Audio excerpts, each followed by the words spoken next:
All right, welcome everyone, and thank you for joining us again today. It is April 16th, 2020, and this is our final open forum Q&A webinar that ARVC is hosting, so that you have a chance to get your questions answered by our panel of subject matter experts.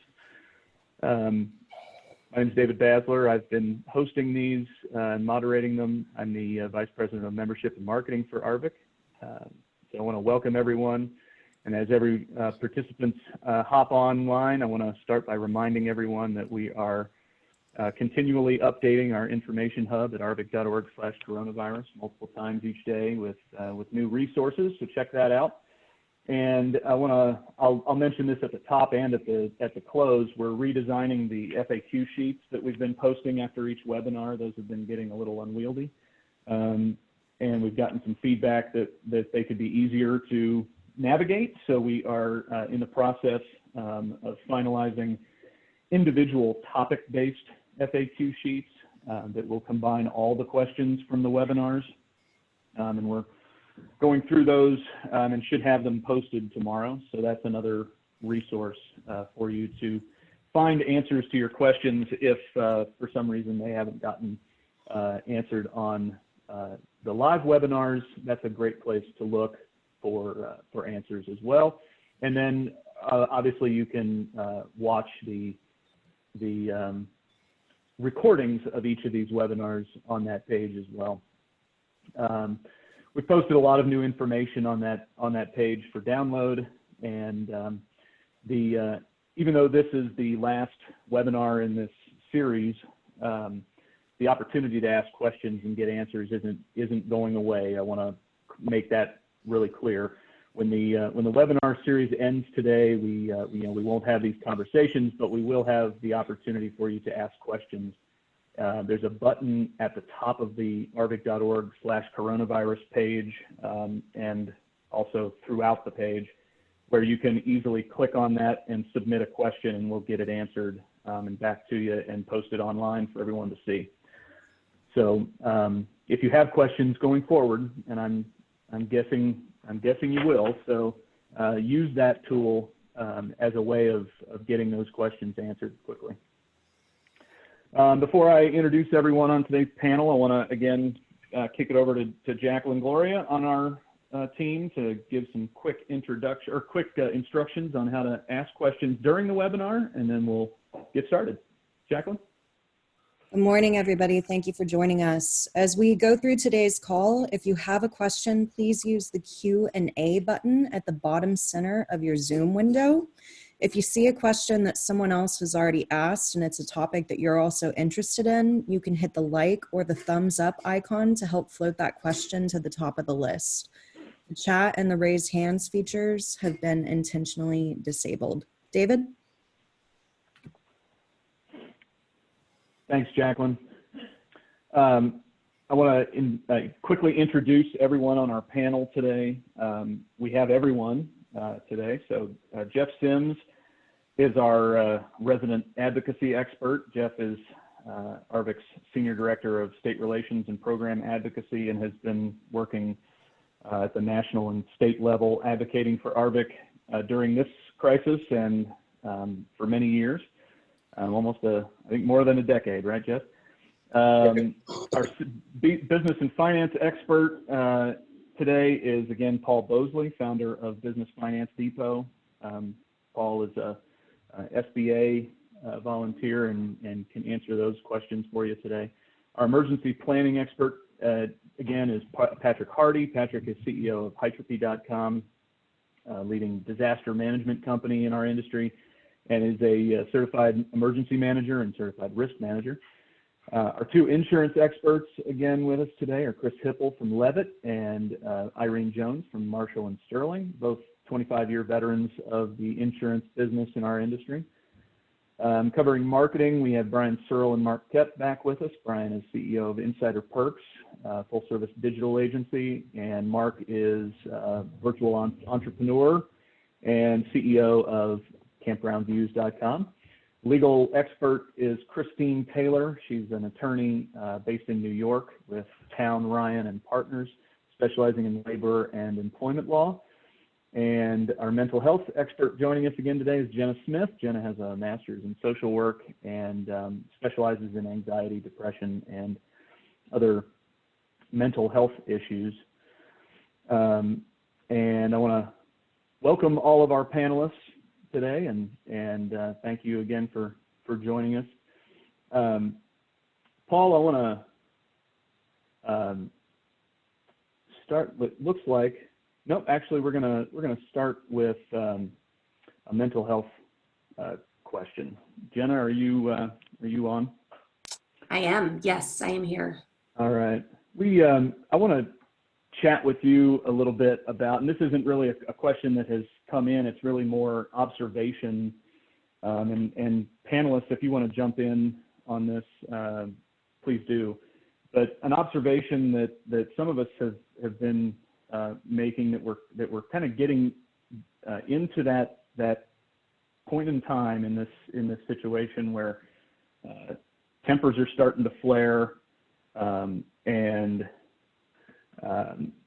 people are feeling a lot of stress, and that's an element of trauma, if you will. It's affecting our thinking processes, our day-to-day, and I'm just wondering what advice you can give as a mental health professional on how we can help navigate these murky waters. Yeah, I mean, I think, unfortunately, a lot of us, whether it's, campground owners, business owners, anyone is really kind of experiencing a lot of these emotions and uncertainty. And I would say, honestly, it's really important to kind of get back to basics in terms of self-care, making sure you're taking care of yourself.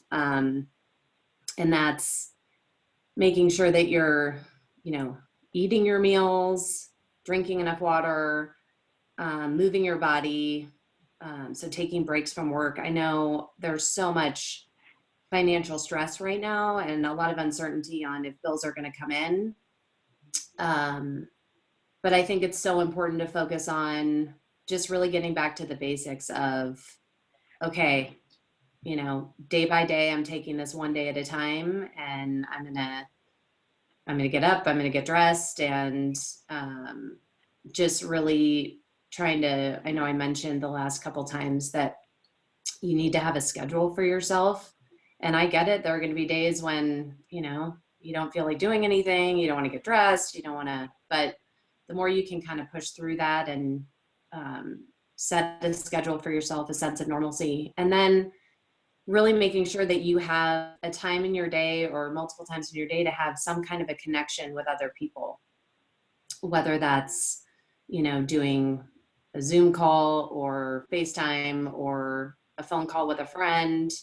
We need to make sure that we're being very intentional about reaching out and having connections with other people, especially because we're so isolated right now. And for those of us that have family, of course, that's great, but family members can drive us crazy. So it's important that you're reaching out and making sure that you're having those connections.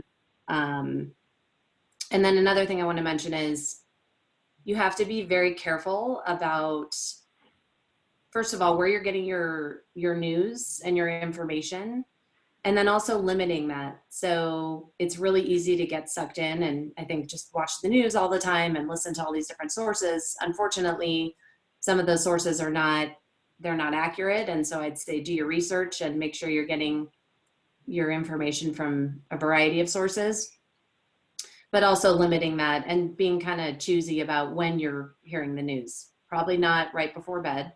It's going to be hard to go to sleep. So just being careful about that and intentional.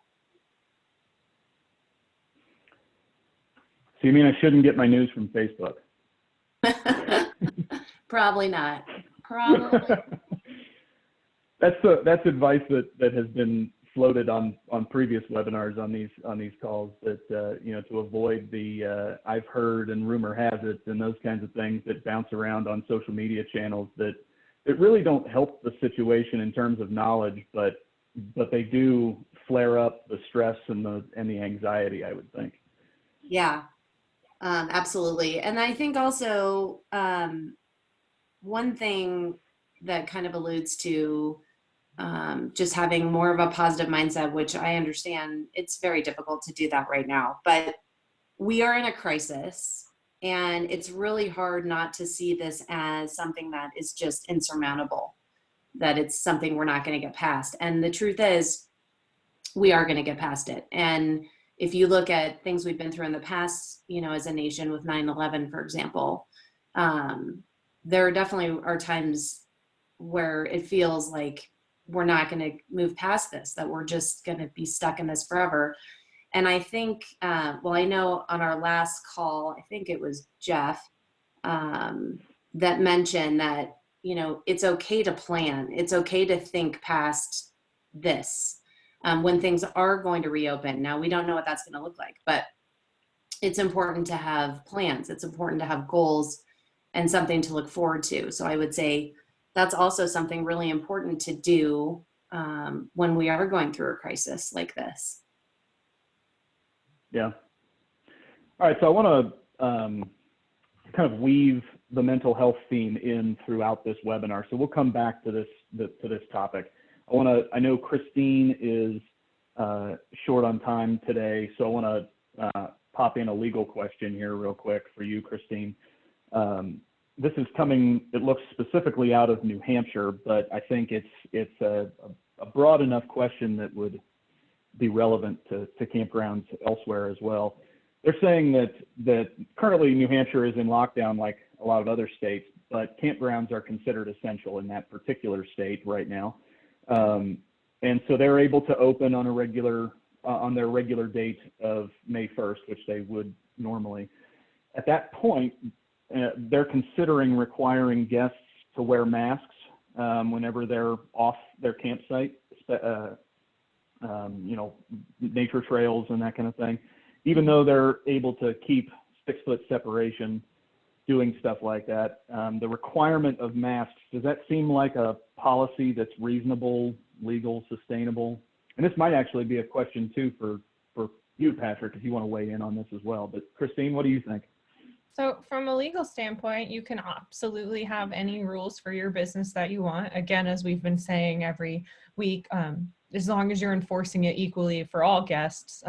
You know, I know them, so I'm not going to make them wear a mask. Isn't going to fly in this scenario. But if you want to have that policy, you absolutely can. As we talked before, if you have that policy, you want to make it explicitly clear, likely have it in writing so people can refer to it. Make sure your staff is trained to enforce it, because policies are only as good as enforcement. But I don't think it's a bad idea. And I honestly think that it helps show, you know, the essential character of your business. I think that what we're seeing in some other locations is that campgrounds that were considered essential are now getting pushed back because they didn't seem to the public at large to be adhering to safety guidelines. And as certain states, New York, for example, we have our executive order coming out that if you're in any kind of customer facing or client facing or unable to social distance type of role, you have to wear a face covering as starting tomorrow, I believe. So I don't think it would hurt at all to have that kind of policy, but if you do, just enforce it equally and be very clear. Jeff, something that Christine just mentioned in terms of that topic, I think is relevant to what you're seeing on the advocacy side of this crisis as well, right? That's correct. I think that when we get to the end of this tunnel, there will be a new normal, and that certainly will be one of the elements I believe that we will be seeing. And I don't think it will be perceived negatively like it would have in the past, because now it's seen as another element of social distancing. Yeah, and some states, like she mentioned too, that were essential and now are having some bumps in the road, let's call it, on that front, because people were calling and issuing complaints against campgrounds in some states, not seeing the full picture, I guess would be a good way of saying it, right? Where they're seeing people coming and going, and in a lot of cases, those are traveling medical personnel who are staying at the RV park or essential workers of some sort, but the outside person sees that as the campground is bringing in people for recreation purposes, and it's Right. I there's mean, a lot of states that are battling that, right? right. And, as a former park owner myself, I understand, I serve on a planning and zoning board, and we always hear the sky is falling and people they have not got a good relationship with that park. And number one, they just assume that park is not complying with the order, when in fact they really don't know that might be an essential business and is accommodating those healthcare professionals. So I've been the only guidance, and I'm not an attorney, so I don't give legal advice, but the guidance I provide is document everything that you're doing, because we've had cases where law enforcement has shown up at parks, and those parks that have been able to document everything that they're doing have been able to avoid getting into some very nasty, potentially penalizing situations. Yeah, and that's another aspect of that is being able to communicate clearly with your neighbors, right? The people who might be having those concerns, telling them what the deal really is at your campus, so that's clear.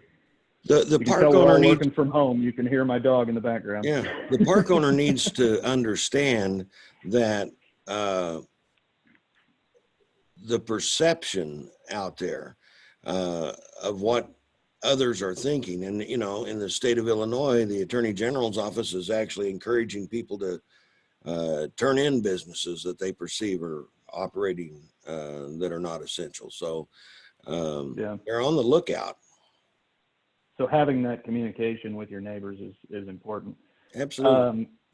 Christine, I've got another couple of legal questions here for you.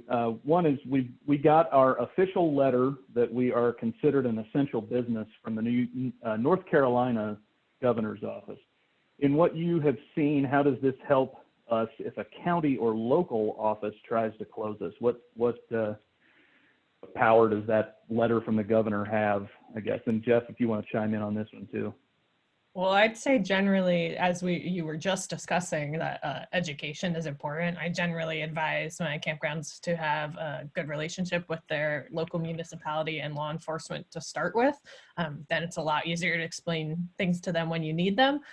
So from that degree, if you're level-headed and calm and you show them that you have this letter and you're essential, and as we just discussed, following all the steps that are in place for your particular locality, state, that you're doing what you're supposed to do, then all of that together is a great thing to present.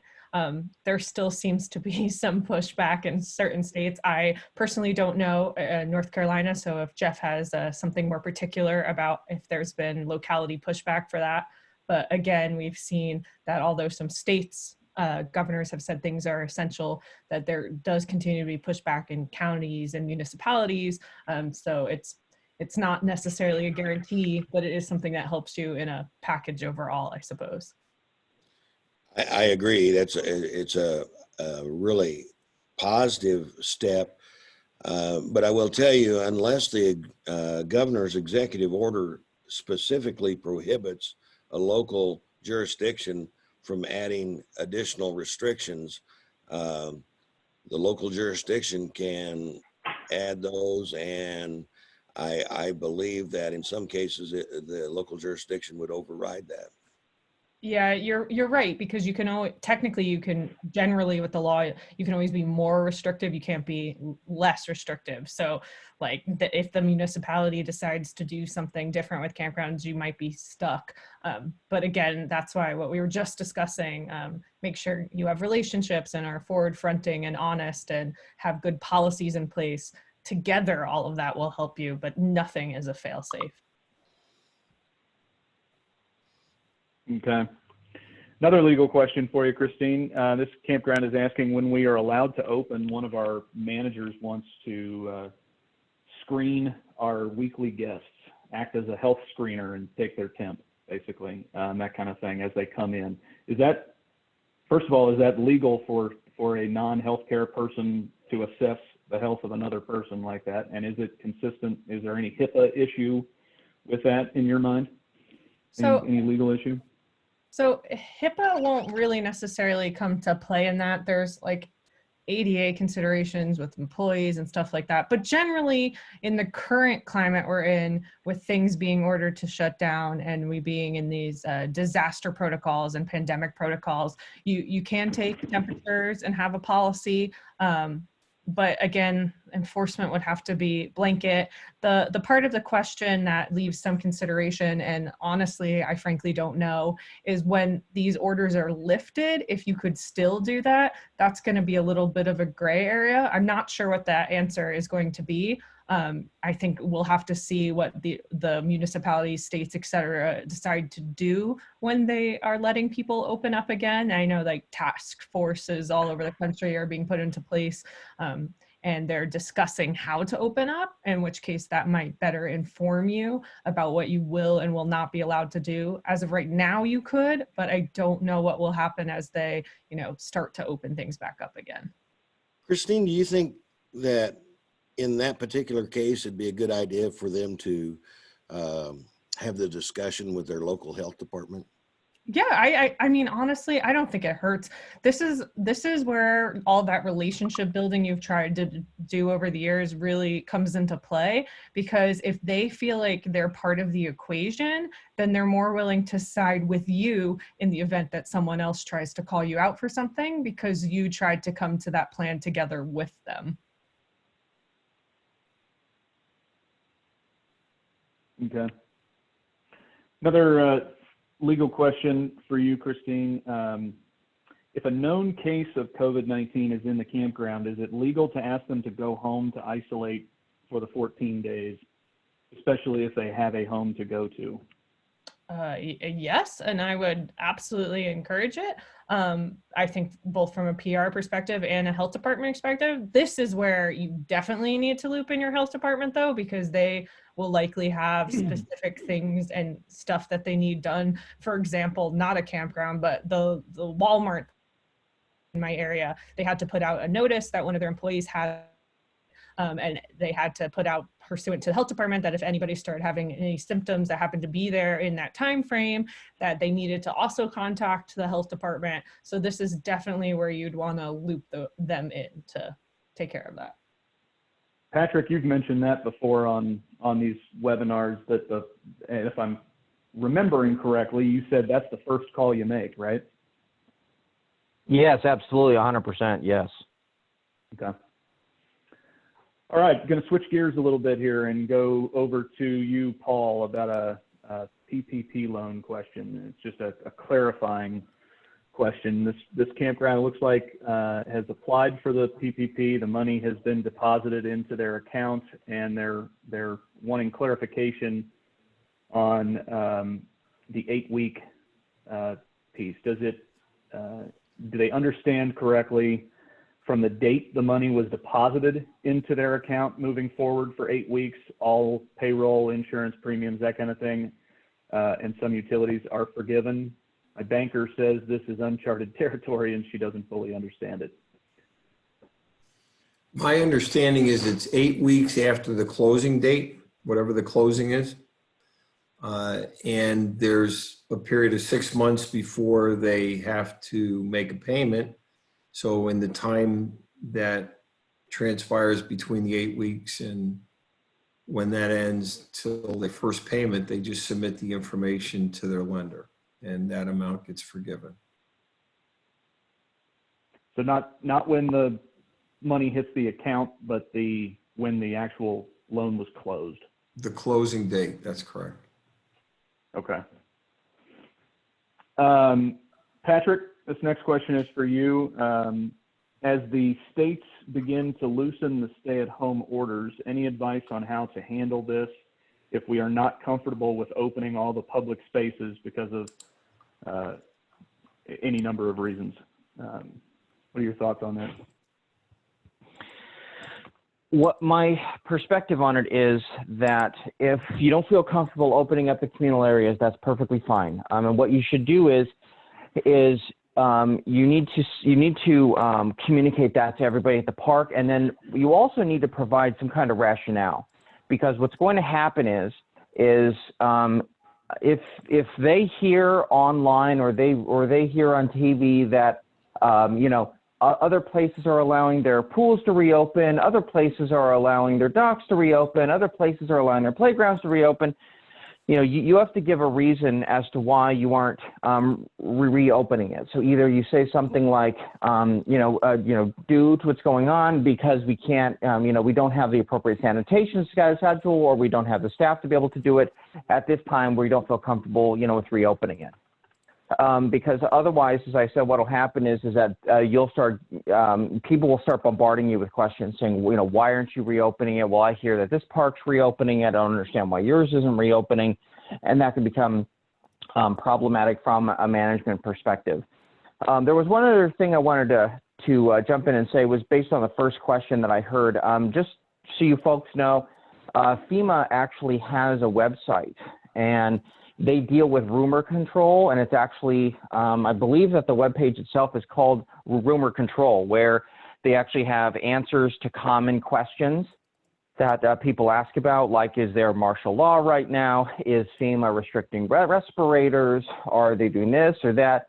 And everything is laid out. CDC also has a rumor control site also, where they lay out specific things that they say, you may be hearing this in the news, you may be hearing that in the news, and these things are incorrect and counterfactual.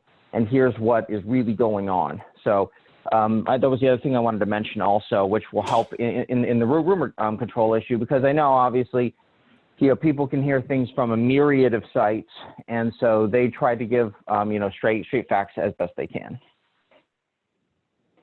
Okay. Jeff, I want to jump over to you for an advocacy question. Actually, maybe a couple in a row here, but there was a announcement yesterday about the President's Great American Revival Committee, and this participant is noticing that no representatives from our industry were named to the hospitality industry list. What representation and support, if any, can we expect? What are your thoughts on that? Well, I saw the same thing they did, and the makeup of that is mainly cruise lines and major hotel chains, with the exception of the U.S. Travel Association. And I have worked with the U.S. Travel Association in the past. I get routine communications from them. I don't have a great answer for you here, other than I know through the Outdoor Recreation Roundtable that ARVC and 30-some industries in the outdoor recreation industry are involved with, that we are working at all levels, including with the president on behalf of our industry.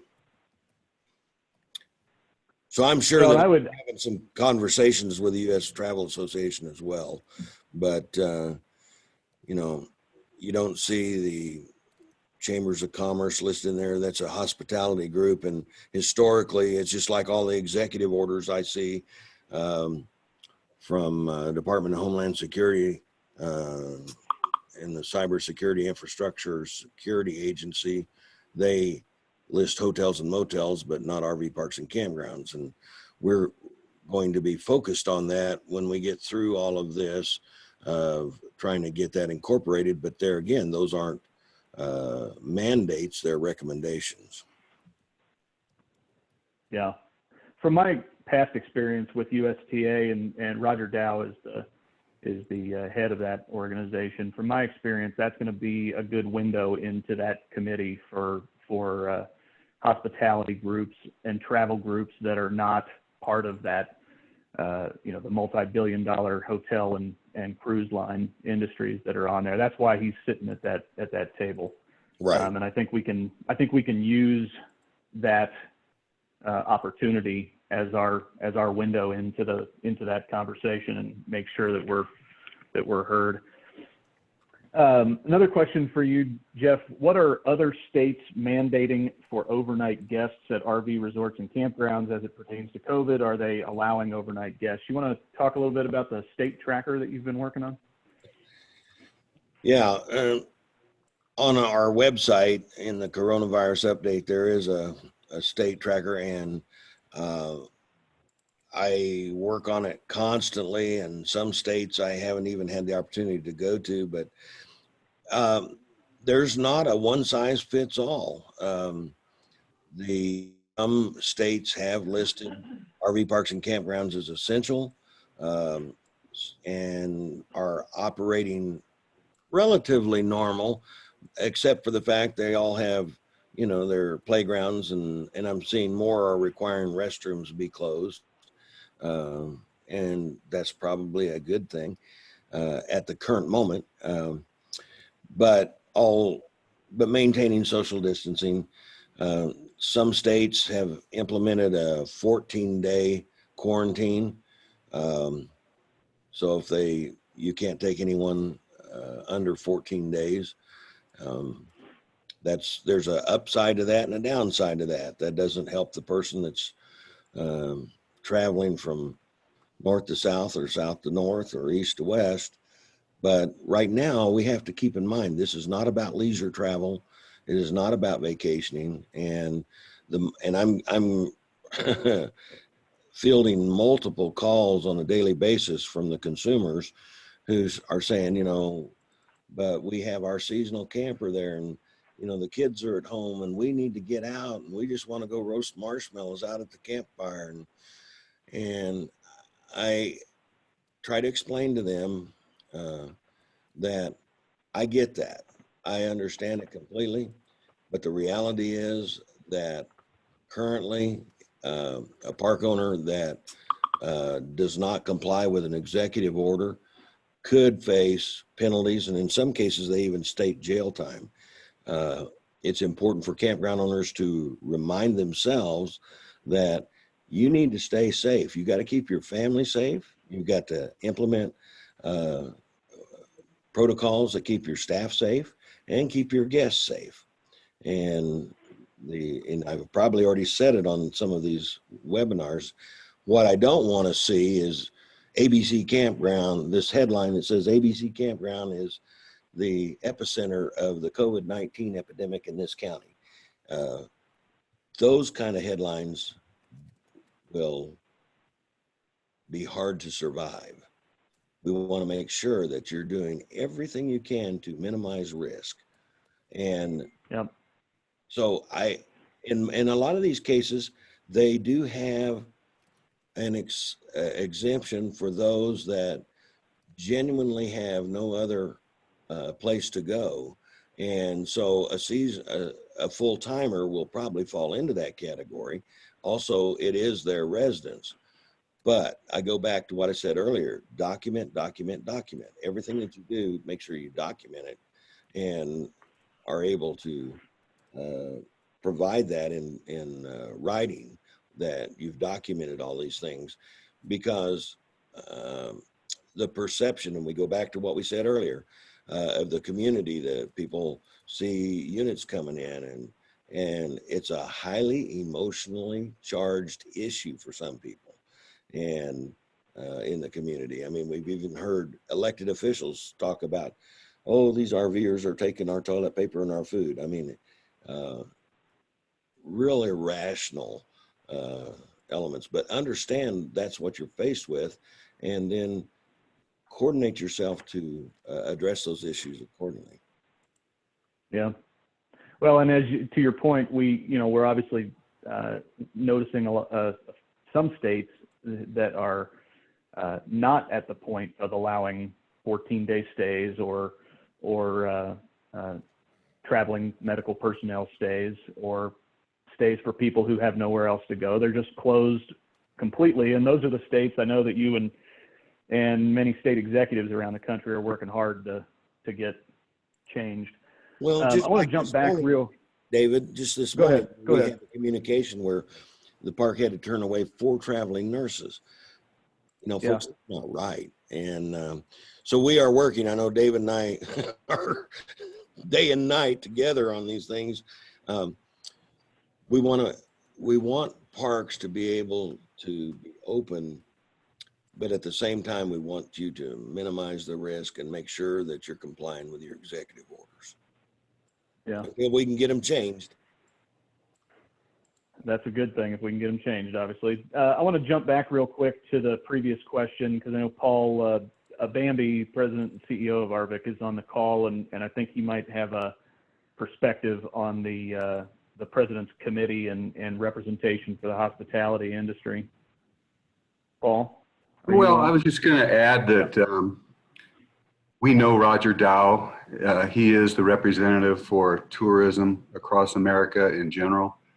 He was a keynote speaker at our outdoor hospitality conference 3 or 4 years ago. So we plan to reach out and make sure that we're on his radar. That's a powerful group when you look up and down the list of folks that are on it, and open invitations didn't go out. I personally didn't even know that the president was putting that blue ribbon team together, and that's understandable. So we do have an insight and a connection through Roger, and we will be using it. All right, great. This next question, I know all of our panelists are constantly talking with campground owners about various topics, and so this might be just an open question for everybody who has maybe got an idea. This campground owner evidently has a lot of kids at their park, and with all of the high touch activities, playgrounds and whatnot closed, they're struggling to find things that those campers can do outside of their unit that still fits within the CDC guidelines.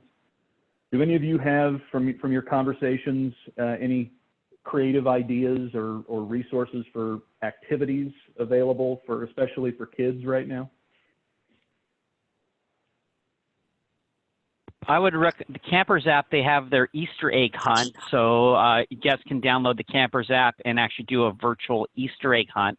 I know some parks up in Pennsylvania are using it, and they also have some virtual tools. That's a good little thing that you can do that's community oriented without people being together. This is Irene. A couple other ideas are activity creative, like kind of like painting, where you could have a teacher do this, or you could have like little painting kits where everyone does it and then you take a picture of it. You could have little gardening things the same way, like you have a container garden and everybody gets to order certain things and grow it. And you could have art competitions. You could have them involved with, if you have a trail on the property, I think it's going to be really popular having people take walks, because that's when we go into this like partial coming back stage, that's one of the things that people can do is take walks. So having little competitions that are nature oriented, like can you take a picture of all the certain types of birds or certain types of flowers and have them post it to your Facebook, having like a club of how many miles that you walk, those types of things. Also good ideas. I think you should and we embrace. can come back to this topic if no one. Oh, Brian, go ahead. I think you should embrace technology as much as you can, David. So yes, this is a situation that we can't control, and kids are stuck inside, and so are adults for that matter. And we already talked about adults being stuck inside with their kids. But just embrace technology as much as you can, right? So we're on Zoom right now. Use Zoom, use Facebook Live, like Irene was saying, host classes, host, just like the staff member would lead an art decorating or craft t-shirt tie-dye thing at your pavilion. They can do that on Zoom, and the kids can participate, and they can ask questions, and they can be on video, and they can interact with other kids, and do a bingo session on Facebook Live. Figure out ways that you can utilize technology, to maybe race, right? Like have kids go outside and time themselves individually running up and down your road, and then share the stopwatch time, and then have another kid go out after them and compete. Like, just figure out unique ways that you can use tech to make the best of the situation. It's not ever going to replace it, but there are ways that you can at least make it as good as possible. Mm-hmm. David, there's also, I know I've seen around our neighborhood a lot of decorating sidewalks with chalk. And I don't know if, these campers have chalk readily available, but even in the parking lot, they can go out and the kids can make designs, and they could also decorate their camper. People have been hanging artwork and stuffed animals in their windows, and hearts, and so just kind of getting creative. I mean, art is very calming and soothing, I think, for a lot of people, but especially for kids. So I mean, good way to deal with the stress and have a fun activity at the same time. Exactly. Yeah. Concerts on Zoom, find an activity kit on Amazon and offer to sell it to your campers as part of their experience, and have it shipped from Amazon right to their door. So you don't have to worry about touching it or contaminating it, right? There's all kinds of ways that you just have to kind of think outside the box. And the more we go into this, the more experiences people are going to have to share as we learn what works and what doesn't. But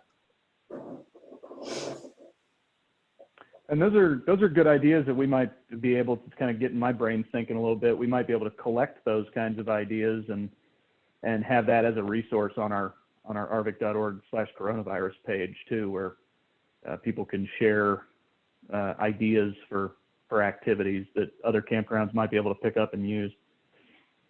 I'm going to jump over to insurance real quick. We've got a question here specifically around a bill in Massachusetts that has been, I guess, introduced. But Irene, from conversation that you and I had yesterday, I know that this is probably popping up in other states too. The one in Massachusetts is specifically around business interruption insurance expanded to include interruption due to COVID-19. What are you and Chris seeing on this front in terms of business interruption insurance? David, so we're seeing, I think Chris mentioned a couple of times that there's some legislation that is coming out where basically the policies are saying that that business shutdowns due to the virus are excluded. We've been talking about that. Then Chris mentioned, there's some legal challenges to it in the courts. Now they're trying, instead of suing, they're trying to add it into like a bill in Massachusetts and some other states. So they're going to try to legislate it through. So, on the one hand, this sounds really hopeful for park owners, meaning that it would say that business income claims for shutdowns due to virus would be paid. But what we expect to see a lot of legal challenges to that. So I would, hold on. And I think we're still in uncharted territories. But this trend is definitely coming. That the issue, though, is that the amount of claims, the amount of lost business income is so large that the numbers I've seen would really wipe out all of the reserves of not just the insurers, but the reinsurers. So, and you have to keep in mind that insurance plays an important social role in rebuilding society. So people are going to counter and say, when we need to be rebuilt right now. But what's going to happen if a hurricane comes through and we can't rebuild? And those are the risks that the insurance policies are saying that they're insuring. The insurance policies generally are not saying that they're insuring viruses, et cetera. So, Chris, and that could become an issue because we, like we talked about last webinar, we're entering the fire season out west. We're entering the hurricane season. So those are things that are definitely going to come into play. Chris, do you have any thoughts?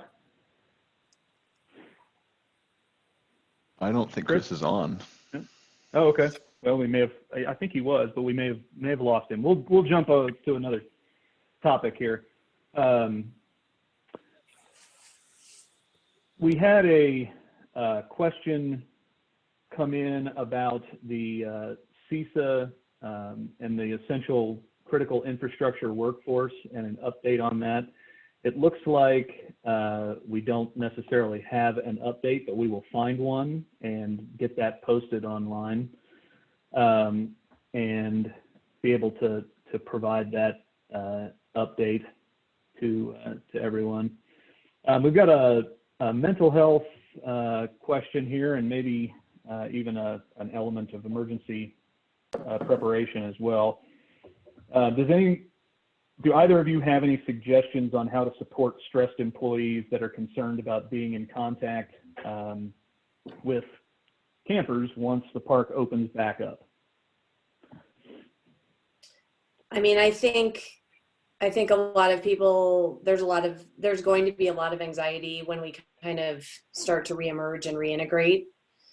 And I think the most important thing is do what feels comfortable and do what feels right. So if you're still feeling like you don't want to have contact or you still want to wear a mask, then I think it's so important to kind of honor where you are in that time. And it's, I think, going to be very understandable that people are feeling pretty trepidatious about having contact with people again once we reemerge. So I would say you just have to listen to yourself and do what feels right. Obviously, you don't want to be completely paranoid, but it's going to be kind of a very gradual, gentle reintegration into society. And our new normal, it's going to be very different than what it was before. Patrick, do you have any thoughts on it? Well, I mean, I agree with that absolutely. And in fact, one of the things that I would additionally say is that one of the things that I think parks can fall into the trap of is letting the residents and guests dictate their standards. And that's one of the things you have to remember is that your standards are your standards, because if you're allowing the residents and guests to dictate the standards, then you have no standards. Your standards you have to lay out are ones that you feel comfortable with, ones that your staff feels comfortable with. If that means that you're going to wear a mask, then that's what you're going to do. If you've decided that you're going to keep the office closed and that for all first touches, which there are a couple of parks I know, which they're actually planning on implementing a policy over the next 6 months about as a result. I mean, I know that President Trump today is coming out with some new social distancing rules that came directly from CDC. And one of the things that they said was all first touches must come via phone, so that to minimize the number of people who are in the office, because they're just, they're going to get to a place, and I think that this is really a managerial control issue, which is you're going to have too many people who are in the offices all the time. We're going to have a lot of, it's just inevitable that people are going to lower their guard a little bit.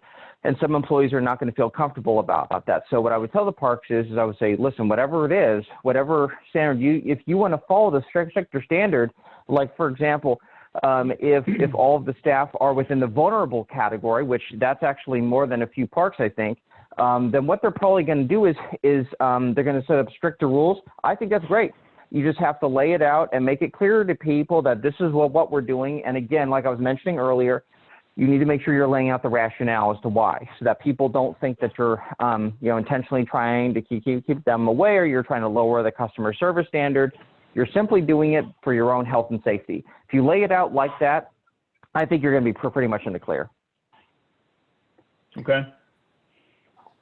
David, if I could jump in and say, I think Patrick said something extremely important, and it kind of plays in with Jenna too, which is I'm getting direct feedback from park owners, and I've talked to tens and tens of park owners personally, that my campers really want me to do this.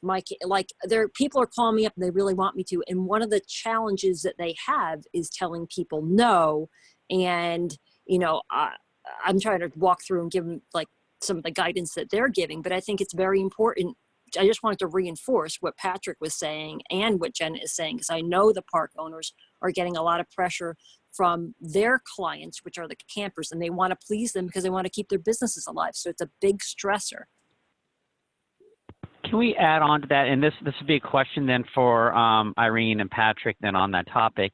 Part of the problem for RV parks is that you're going to have a different client base as things open up. So if you've got folks that are coming from an urban area, I mean, and what I'm seeing right now is, you know, New York, New Jersey, you know, those folks have been really impacted hard by this, especially if they're around the urban areas. Yet if your park's 100 miles away out in a rural area, your local audience is like, yeah, whatever, we don't need a mask, we're good. There's going to be that difference in perception between your customers. Any advice on how you handle that? Should you adhere your rules to the folks that are going to be most freaked out? Or do you basically say, you guys are overreacting, we're all good? How do you handle that?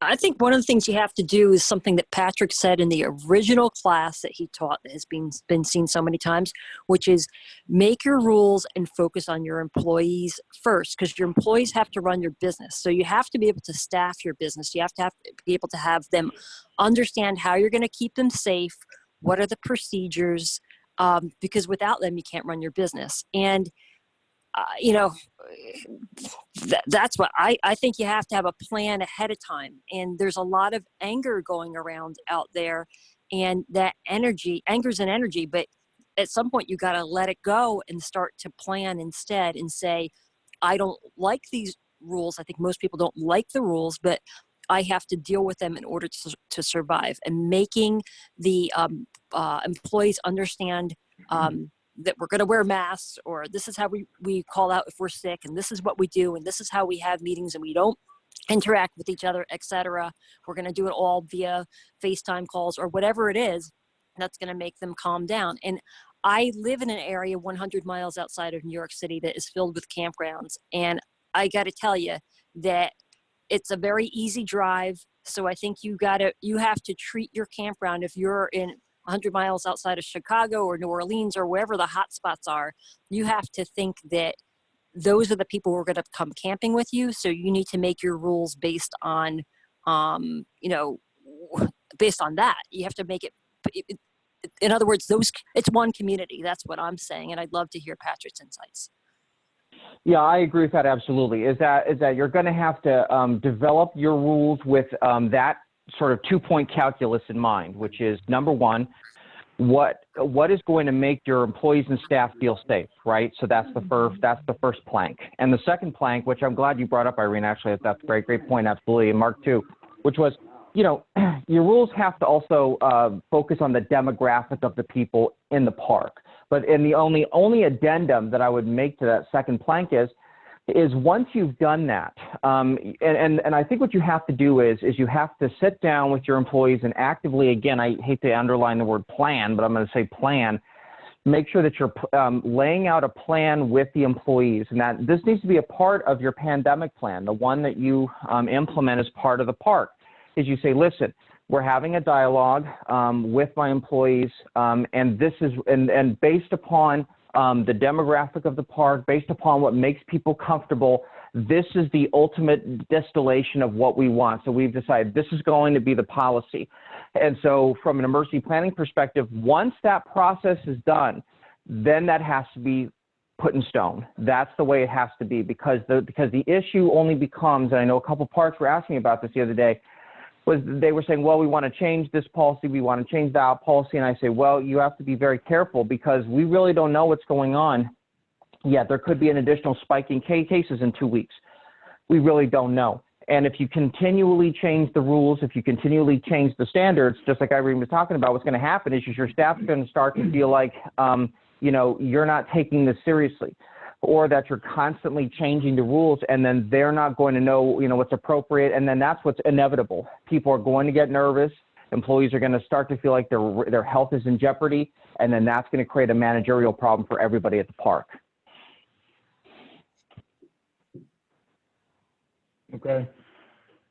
Paul, I know you have to hop off here in about 5 minutes, and we've had a number of questions around the SBA loans, PPP loans, which we know are nearing the end of their the funding, and people are getting anxious about it. Obviously, what advice can you give us before you leave today on what campground owners who have applied for this for these various options and maybe aren't hearing back quickly from either the SBA or their local lender or whoever they're working with, in terms of, is there anything that they can do to make sure that the process is moving forward and they're not going to get left behind? I think probably the best way to answer that is I have two different emails that I'm going to read. One is from, they're short, so you don't have to worry about falling asleep, David. The first one's from the SBA. I was scheduled to be on a webinar this afternoon. Due to the closing of the EIDL-COVID-19 assistance program loans and EIDL advance applications portal, we are temporarily suspending our daily business recovery webinars. The SBA is processing EIDL applications as quickly as possible. Applicants who have already been submitted, their applications will continue to be processed on a first come, first served basis. And then if you submitted a PP application, please check with your lender for the status of that application. So that's right from the SBA district office in Miami. And then the other one would SCORE, which is, you mentioned in the introduction, I'm a SCORE counselor for the federal government. We're part of the SBA. Their corporate office, which this is from, is located in the same building as the SBA is in Washington. Due to limited appropriations funding, the application portal for the EIDA assistance program loans and EIDL advances is temporarily closed. By law, the SBA is not able to issue new loan approvals once the programs experience a lapse in appropriations. Applicants who have already submitted their applications will continue to be processed on a first come, first served basis. SBA is processing EIDL applications as quickly as possible. SBA will provide those whose applications are approved with cover the business's short-term working capital. SBA and Treasury urge Congress to appropriate additional funds for the Paycheck Protection Program, a critical and overwhelming bipartisan program, at which point we will once again be able to process loan applications, issue loan numbers, and protect millions of more paychecks. The high demand we have underscores the need for hardworking Americans to have access to relief as soon as possible. So pretty generic statements. Is there that you're aware of? Is there any action that can be taken for business owners to no number to call or anything like that? It's just a wait and see at this point. Yeah, not that I'm aware of. There's a lender assistance hotline given, which is not for people. This is more of an internal email. No, there's really nothing you can do at this point, except with the PPP loan. You can contact your bank, but as far as trying to contact the SBA, I was dealing directly with because I co-presented with the assistant director for Florida a number of presentations. We were emailing back and forth, and she couldn't even tell me what's going on with my application. Okay. Is that the email that you shared with us there? Is that something that we could put up on the information hub as a resource for people to reference, or no? Yeah, I'll forward it to you. I already forwarded the first one from the SBA. I'll forward the one from SCORE.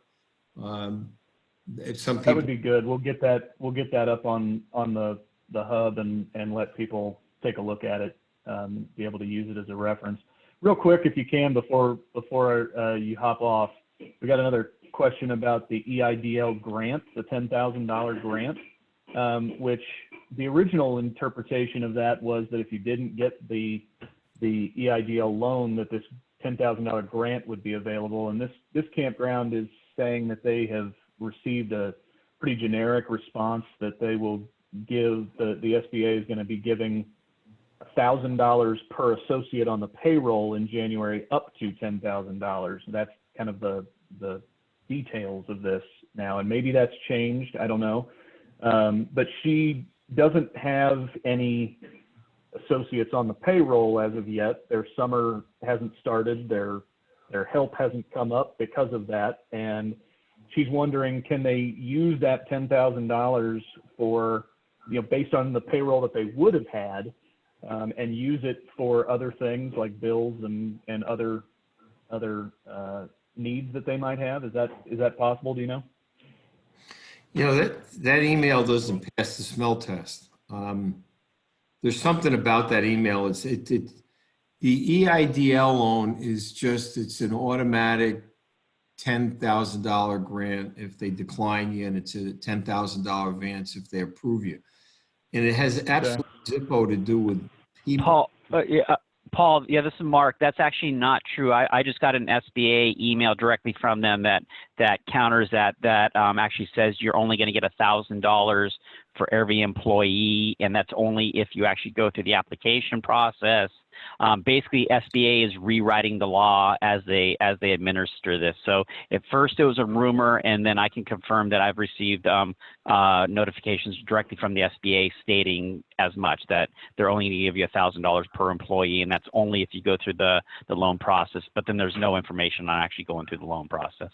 Is that you're referring to the EIDL? Correct. Wow. Yeah. I think you should, if you don't mind, share that, because you just got something new that I haven't seen. I'll forward it to you right now. Yeah. Thank you.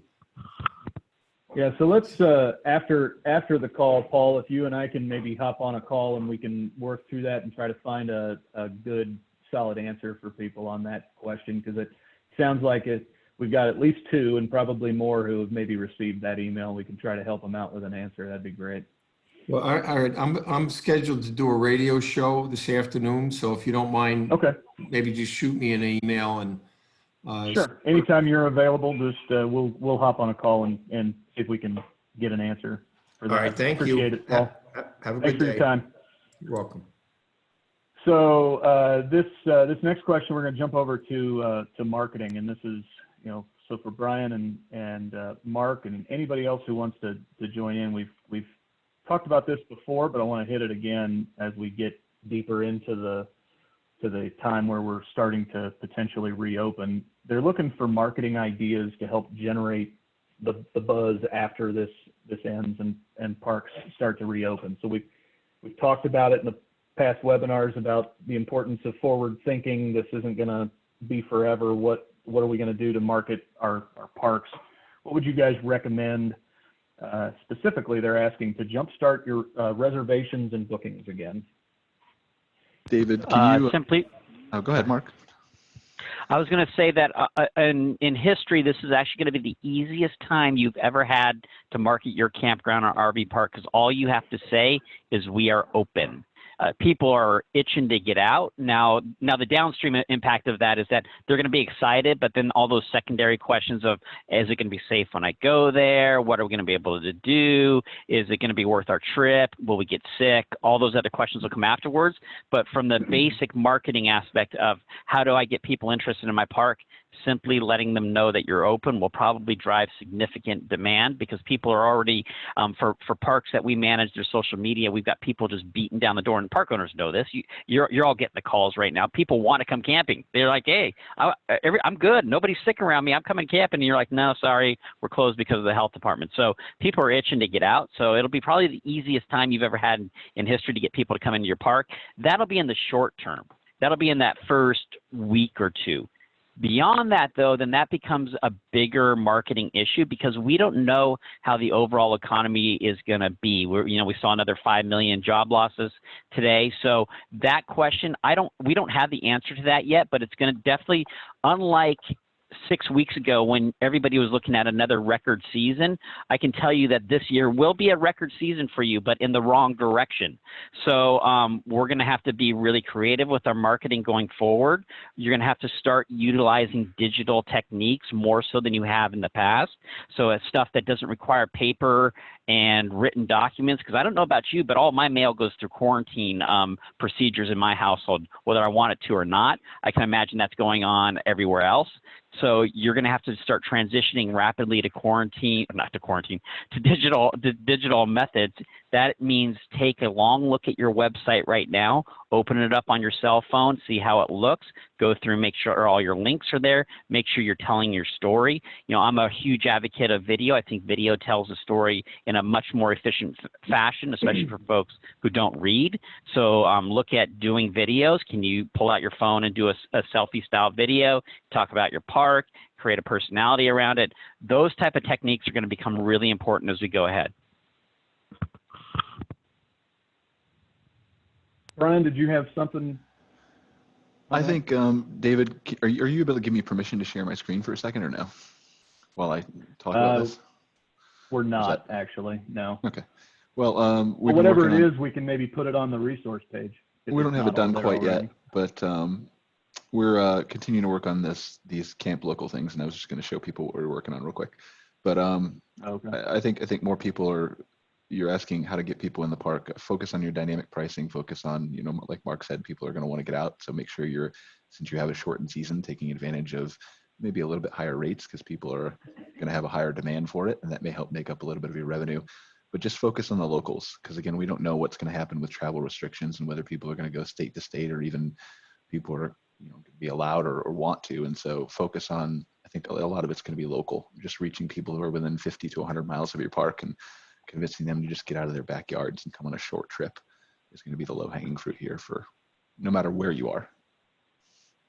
Okay. David, I have a question for Brian and Mark. And you may have said it and I missed it, but would you say that as they start reopening that in order to instill a level of confidence with their guests that they have all their cleaning protocols posted and everything they're doing to maintain the social distancing and all that?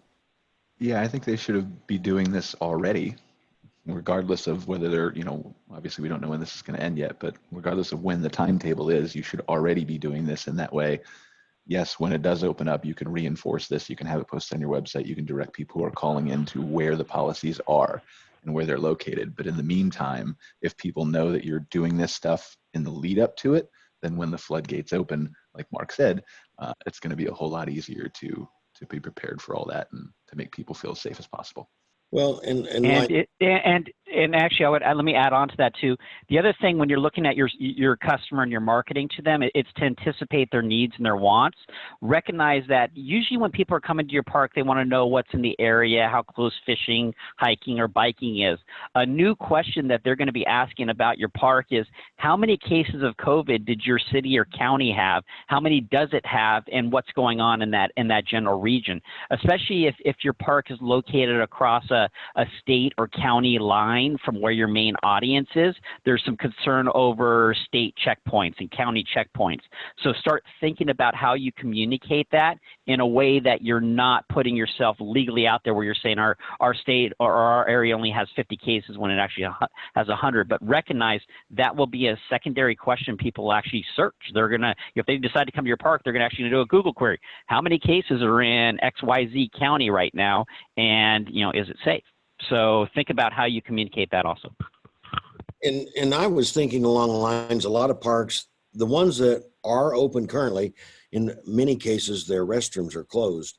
And I know my family, when we would go to a park, I would want to be thinking about, okay, what are you doing to minimize this risk, and procedures are you following? I would just want some reassurance that the park is doing everything possible to mitigate that risk. You're 100% right, Jeff. And so that's what we've been saying when people ask the questions on social media. How am I cleaning my cabins? How am I changing my activities? How am I limiting contactless check-in? How am I, disinfecting and cleaning, and what's open and what's not? And so I think all that kind of accomplishes exactly what you're saying. There are always ways to find new ways to do it and communicate better. And I think we're all going to learn that together as we go through this. But you're right. It's about making people feel safe. And for your cabins and glamping accommodations, do expect that even if you have the most stringent cleaning standards in place, that when guests show up, you will literally see them bring their own cleaning materials and go through your cabin before they stay there. So people are going to legitimately be concerned. My biggest concern in our industry is that glamping style of business. That was our biggest growth area. I think that's going to be the biggest area that's impacted after this. So what I would also encourage you, if you're running glamping or cabins, is to watch what the hotel accommodation business does and is doing as they come out of this and start modeling their best practices. I would imagine that we're going to see on the hotel side some sort of certification process come out that is certifying cleanliness of rooms in order to get some sort of grade. I don't know what that's going to look like, but I imagine we will see something like that. And if that happens there, our industry will need to rapidly adapt to that too. I know I have reviewed some of the proposed, I'll call them drafts from the American Hotel Lodging Association.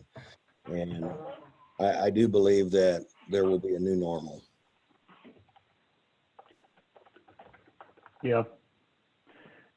Jenna, I know you need to hop off here, and I want to make sure that we talk about some of the resources that you've posted on our information hub this morning.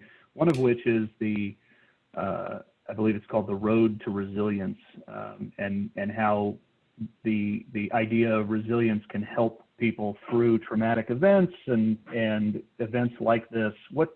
Talk to us a little bit about that document and how campground owners can use it to their advantage.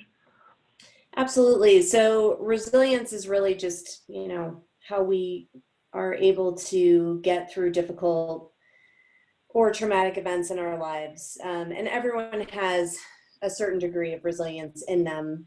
But there's a few things that kind of come into play. And there's an article that was posted by the APA, the American Psychological Association, which is really helpful. And this is something that, the campground owners can obviously use for themselves, and then also maybe even something that they could post, if they have a Facebook page or on their websites.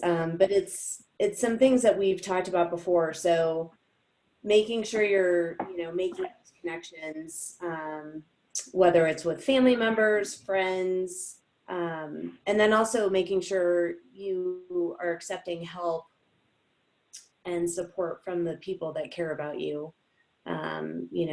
Again, we're in crisis right now, and this whole COVID experience has been a traumatic event.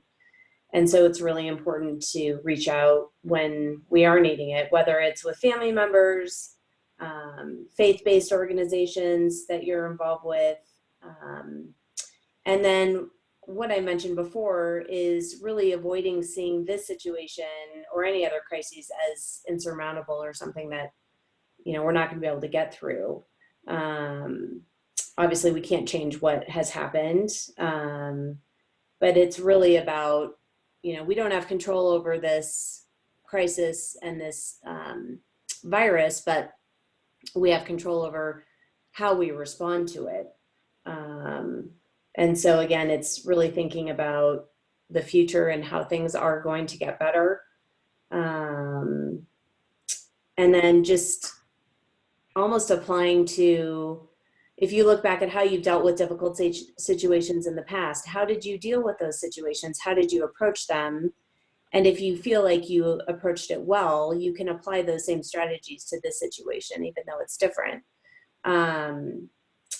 And then also accepting change as a part of living, obviously. Maybe some goals that you had in the past don't apply, but that doesn't mean that you can't kind of accept our circumstances and then just focus on some different goals. This is also an opportunity, and some might be more open to this than others, for self-discovery. So you might be learning things about yourself that you hadn't before. And then also nurturing a positive view of yourself. So looking at ways in developing confidence in your ability to solve problems,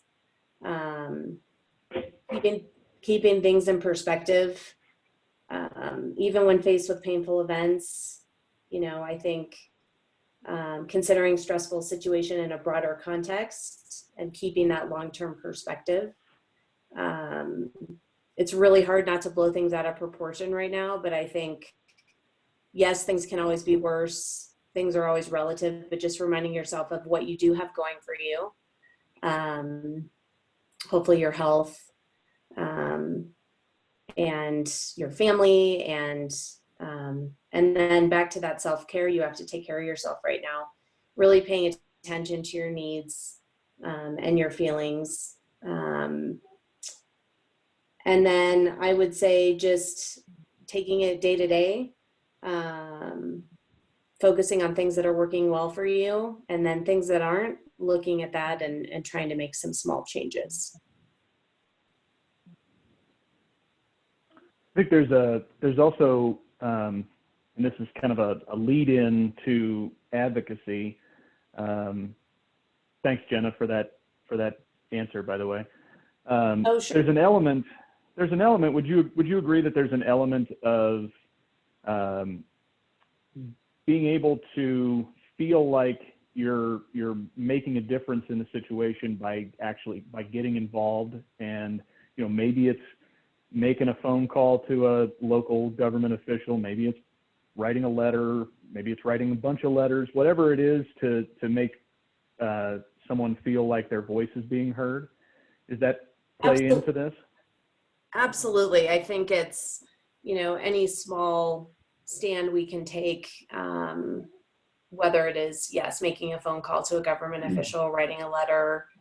And I think the point in that is not to expect a certain outcome, but it's just the act of acting. It's just knowing that you are speaking up for yourself, you are self-advocating. Absolutely, I think that can make a really big difference. Yeah, and on the individual note, you're right. That's something that, you know, one letter is not going to make a difference. And Jeff, I want you to chime in here, because you know, the grassroots campaign that you've been working on, both nationally and at certain state levels, has had a lot of impact because of those, you know, letters flooding into certain government offices, correct? Correct. And I've had some park owners contact me, discouraged that they got a form letter back. And don't be discouraged. They're keeping track of those, and when the stack gets deep enough, they think, okay, I better look into that issue. So there are times where I have requested, let's paper their walls with them, and there's other times where you need to step back. One state, the governor was like, all right, we get it, so back off, or if people keep asking, they might not like the answer. And the reality is that what they're trying to do is keep a little bit of gray area to help you. We don't like gray area. We don't like ambiguous. And we certainly don't like leaving it up to local authorities to interpret. So it's absolutely correct. I think park owners want to voice their opinion, and we've had made several opportunities available to them in the various states, to the President of the United States, the Vice President, to do that. But don't think you're, you know, to say, well, mine's not going to make a difference. That might be the one that tips the scale. So I will tell you that in nearly all things, the grassroots effort is what pushes an issue over the top. Well, because those politicians want to hear from their constituencies. Right. They don't want to hear from me. That's ultimately what it comes down to. I don't vote for them. They could care less at times. But what I do and what we do at ARVC is show support for our park owners in that state. And then the follow-up comes through their advocacy. And so doesn't always go the way we want, but take heart. you need to make sure that you exercise your voice out there and be an advocate. Yeah. So that leads us into another question. We've had a lot of questions today about advocacy, so I'm going to stick with you for a minute. This particular person is wanting to know more about how ARVC is communicating with other organizations in our industry, as well as organizations across other industries potentially, about petitioning local, state, federal governments to remove these restrictions. And that has a lot to do with the grassroots campaign that we were just talking about. But what else is on your plate? What else are you working on with these industry organizations, RVIA, RVDA? Talk about that a little bit. Well, is Paul still on the call? I believe he is. Yeah. Paul, you want to chime in as well on this one? Well, I'll follow what Jeff was going to say. He's been doing a lot of the heavy lifting. We will continue our work with RVIA and RVDA leadership to assist any way we can, whether it's advocacy or marketing. And the topic of prime concern and focus right now is getting ready to reopen. And there is going to be a campaign. It is going to be well funded. And all of us, those three organizations that I mentioned just now, are contributing in terms of messaging and tactics. So that's there to support you. And I know, as Mark Koep said a minute ago, it's probably going to be the easiest marketing you've ever done on your own to just say you're open. But we feel there needs to be some intelligent messaging that goes alongside that talks about recovery and the proper way to really reduce the fear that I think the community is going to have about coming back to the outdoors. So that's going to be the main gist of the spend. It'll probably roll out in geographic phases so that people in the Northeast see a different kind of campaign versus people that are opening within the next week or two. And there are states that are going to be rapidly opening. We just learned this morning that the manufacturers are all planning to go back to their plants around May 4th. Some of them already have. Tiffin in Alabama is open and producing RVs. The big guys like Thor and Forest River and others are planning to be open by May 4th, May 5th. So this is going to be a wave, and we're going to see it coming right at us, which is all good. I just want to caution everybody that the messaging is, to me, the most important part of this. And what we will do is, once we have this group of industry experts that have created the proper messaging, and along with that will come templates on how to script a radio spot or produce a newspaper ad. It will include, for you as local users, how to plant this in your local newspapers and radio stations. I think the worst thing possible would be 3,000 ARVC members feeling like they have to create all that messaging on their own, and they may say things that really aren't consistent with the national message that we want to put out. So hopefully that's an assurance for everybody that you're being supported in a very intelligent way.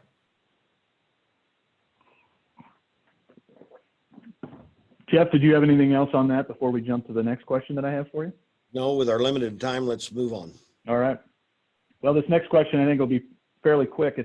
There's a couple of them coming in asking specifically what the definition of essential worker is. And the question specifically was coming out of Wisconsin, but I think it's relevant to other states as well, where campgrounds might be open as essential businesses. And I said essential workers earlier, I meant essential businesses. but that definition in Wisconsin anyway is that they can only open for essential workers, traveling nurses and that kind of thing, not for leisure guests. Is that the definition across all that you're seeing, or is there any wavering for that definition? Well, the designation as an essential business is usually developed at the state level. And I had looked back on Wisconsin, and I believe that's Executive Order number 12. And there's additional information on the coronavirus update for the specific state updates on that specifically. Mm-hmm. And so from a state by state perspective, it would be advisable to just look at the state tracker and see how your state is defining it, basically. Yeah, and in every place that I've been able to, I've included links to that specific executive order, so you can read it yourself as well. Okay, excellent. And there's also another tracker on there besides the one that you're doing. There's another one that's specific to state orders and closures and that kind of thing. It's the link right under the state by state tracker on the arvic.org/coronavirus. So those resources are both good for helping answer that question. Okay, so for the last question that we have, I'm going to jump to back to insurance, and this is and it could also be for you, Patrick, too. It's a question around the supplying of masks at campgrounds once campgrounds are able to open. Who should be supplying the masks from a risk management standpoint? Should that be the campground, or should it be left up to the camper to bring their own? From Irene, an insurance, did you have a thought on this? Sure. From an insurance and risk management standpoint, if right now we're at a point where the CDC is saying wear a mask, and in some states it's required that you wear a mask, and then we also are talking about some campgrounds saying, hey, I'm thinking about making it a rule that everybody has to wear a mask. So the CDC gives instructions on their websites how people can make masks. They're asking us not to dip into the supplies of N95s and things like that are required for the medical professionals. So I think it seems reasonable that the masks are, something that we can all make ourselves, and that you ask people, you say this is a requirement, you have to make your own mask, and that they wear their own masks. And, unless you get to the point with your employees where the state is giving you a way to find and source masks, and it is complies with everything going on with healthcare workers, that I would think would be something that, might be reasonable to do for your employees if you had those resources. Otherwise, require them to do it per the CDC. Patrick, your thoughts? I feel the same way. I think that, first of all, the Surgeon General has a wonderful video. It is simple, 45 seconds long, and tells you how to create a simple cloth mask. And all it requires is 2 rubber bands and a strip of cloth, pretty much. And it's really simple, really easy. It doesn't have to be elaborate. I know that people now online are buying these custom masks and this and that. That's all fine. But you can make a really simple one in that way. And I mirror what Irene says absolutely, which is if you require it in your park, you need to tell people you have to have this while you are here. These are our expectations. This is as much a rule as it is with any of our others. In addition to that, when it regards to employees, if it's a situation where there's going to be any public interaction whatsoever, and I say any, and I underscore it, any at all, then they should be wearing a mask.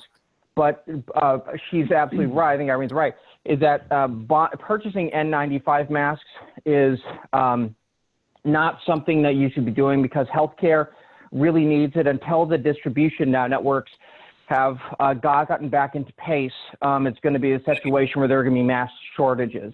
So I think that now that the CDC's directives are very clear on masks, people need to be following them in every park, period. Yeah. No question.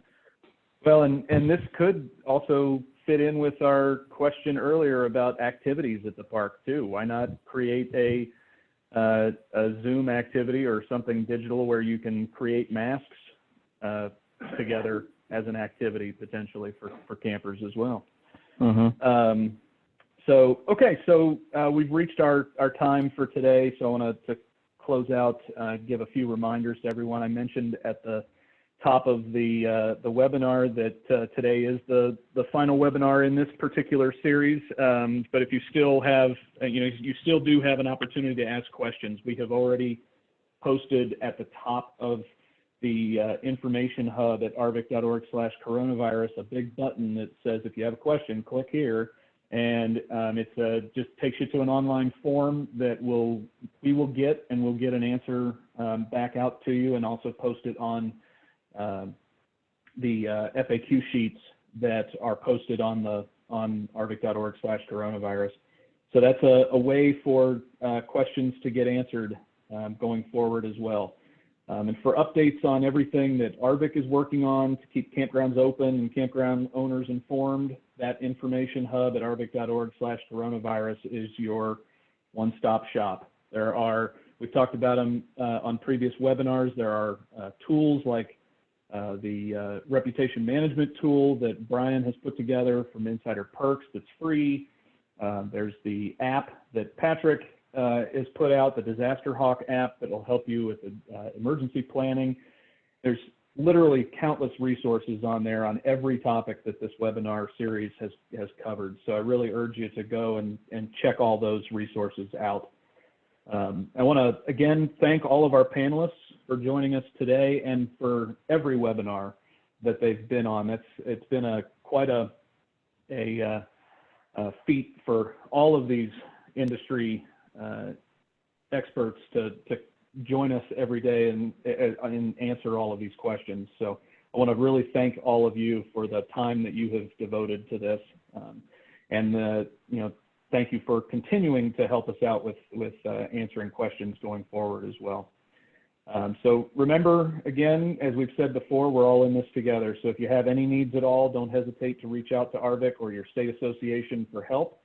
You can reach us at any time at membership@arvc.org, and that'll wrap us up for today. Be safe and be well. Thanks, everybody. Thank you.